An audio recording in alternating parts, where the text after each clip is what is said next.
டெல்லி எலெக்ஷனில் BJP win பண்ணியிருக்கு.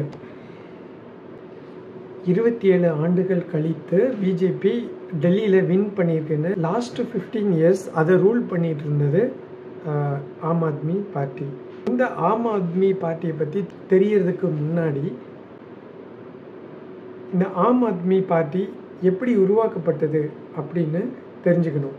காங்கிரஸ் கட்சி ஆட்சியில் இருந்தப்போ காங்கிரஸுடைய ஊழலை வெளிக்கொண்டு வர அண்ணா ஹசாரே அப்படின்ற ஒருத்தர் காங்கிரஸை எதிர்த்து உண்ணாவிரதம் இருந்தார்.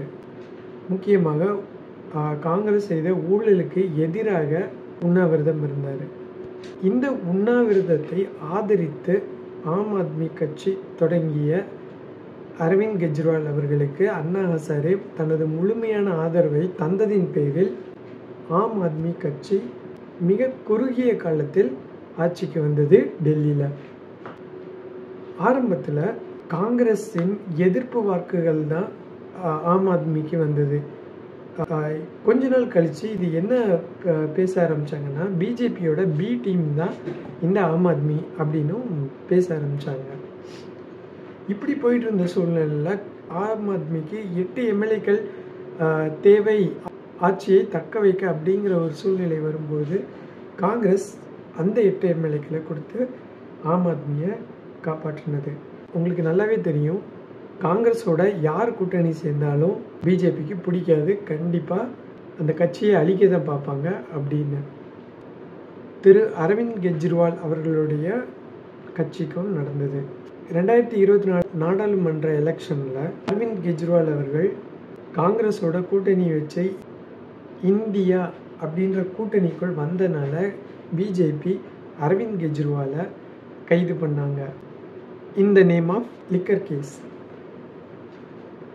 இந்த லிக்கர் கேஸ் வைத்த குற்றச்சாட்டுகள் என்ன அப்படின்னா, கட்சியை வழிநடத்த பணம் செலவழிக்கணும் அப்படின்னு சொல்லிட்டு ஆந்திர பிரதேஷ் கவிதா கெஜ்ரிவால் அவர்கள் இவங்கெல்லாம் சேர்ந்து தான் இந்த மணி லாண்ட்ரி பண்ணியிருக்காங்க அப்படின்னு கைது பண்ணாங்க. இந்த கைதுக்கு இந்தியா மட்டும் இல்லாமல் அமெரிக்கா கூட தனது கண்டனத்தை தெரிவிச்சிருந்தாங்க. பிஜேபியின் அராஜக போக்கு அப்படின்னு. இந்த அராஜக போக்குன்னு சொல்கிறப்போ காங்கிரஸும் தன்னை எதிர்த்த கட்சிகளை இந்த மாதிரி தானே பண்ணிட்டு இருந்தாங்க. உதாரணத்துக்கு 2011 எலெக்ஷன் டிஎம்கேயோட அலையன்ஸ் வைக்கிறதுக்காக அவங்கள எந்த மாதிரிலாம் மிரட்டி சம்மதிக்க வச்சாங்க எல்லாருக்கும் கண்டிப்பாக தெரிஞ்சிருக்கும். சிபிஐ விசாரணை மேலே போயிட்டு இருந்தது, கீழே கூட்டணி பேச்சுவார்த்தை. நாங்கள் இல்லை கூட்டணி வரலன்னு சொன்னால் அவங்கள கைது பண்ணிடுவோம், அந்த மாதிரிலாம் மிரட்டி தான் 2011 தேர்தலில் காங்கிரஸ் கூட்டணி வச்சுது. ஆனால் அதோட ரிசல்ட் என்னென்னா படுதோல்வியை சந்தித்தாங்க. பிஜேபி அதே டூலை தான் கையில் எடுத்து விளையாடுறாங்க. காங்கிரஸ் ரூலிங் பார்ட்டியாக இருக்கிறப்போ பண்ண அதே வேலையை தான் பிஜேபியும் பண்ணிகிட்டு இருக்காங்க. ரெண்டு பேருக்கு என்ன டிஃப்ரென்ஸ் தெரியல. ஆனால் காங்கிரஸ் தன்னுடைய இன்ஃப்ராஸ்ட்ரக்சரை வளர்க்கறதுக்கு பதிலாக சரிவை நோக்கியே போயிட்டுருக்கு. 2வது முறை ஆட்சி அமைக்க தேவையான இடங்களில் காங்கிரஸ் தனித்து வெறும் 99 இடங்களில் மட்டும்தான் ஜெயிச்சது. இது பிஜேபி எவ்வளோ ஆழமாக அனைத்து மாநிலங்களிலும் காலூன்றி இருக்கு. 24 ஆண்டுகளுக்கு அப்புறம் கைப்பற்றிய பிஜேபி இன்னும் வலுவாக மற்ற மாநிலங்களிலும் காலூன்ற எந்தவித நடவடிக்கைகளையும் எடுப்பார்கள் என்பதில் எந்த ஐயமும் இல்லை. தமிழ்நாட்டிலேயே இப்போ டிஎம்கே காங்கிரஸோட கூட்டணி வச்சுருக்கு. டெல்லி முடிஞ்சதுக்கப்புறம் அவங்களோட மெயின் கோல் தமிழ்நாடு இருக்குன்னு நினைக்கிறேன். ஏன்னா அடுத்த வருஷம் எலெக்ஷன் வரப்போகுது.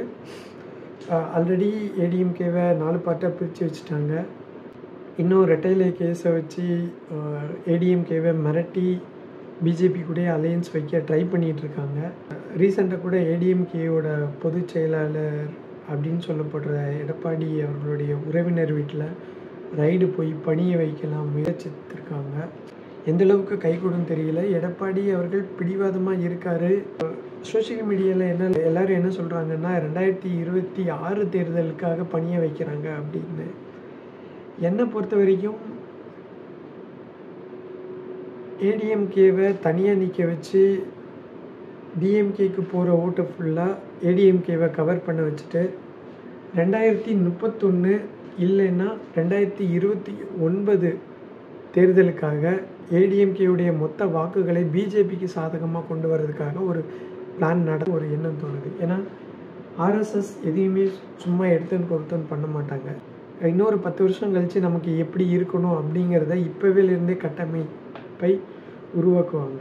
ஸோ அந்த வகையில் டிஎம்கேக்கு விழுற வாக்குகளை விஜயை வச்சு கொஞ்சம் பிரித்து அதை ஏடிஎம்கேவோட சேர்க்கறதுக்கான முயற்சியை எடுத்துகிட்ருக்காங்க.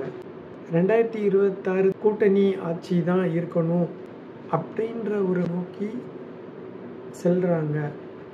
2026 தேர்தல் கண்டிப்பாக டிஎம்கே இருக்கக்கூடாது அப்படின்ற எண்ணம் பிஜேபிக்கு இருந்தாலும் ஏடிஎம்கே தளபதி தாவேகா கூட்டணி ஆட்சியை உருவாக்க முற்படுகிறது பிஜேபி. என்ன நடக்குதுன்னு பொறுத்து வந்து பார்க்கலாம். இது வரைக்கும் ஸ்டே டியூன். பை.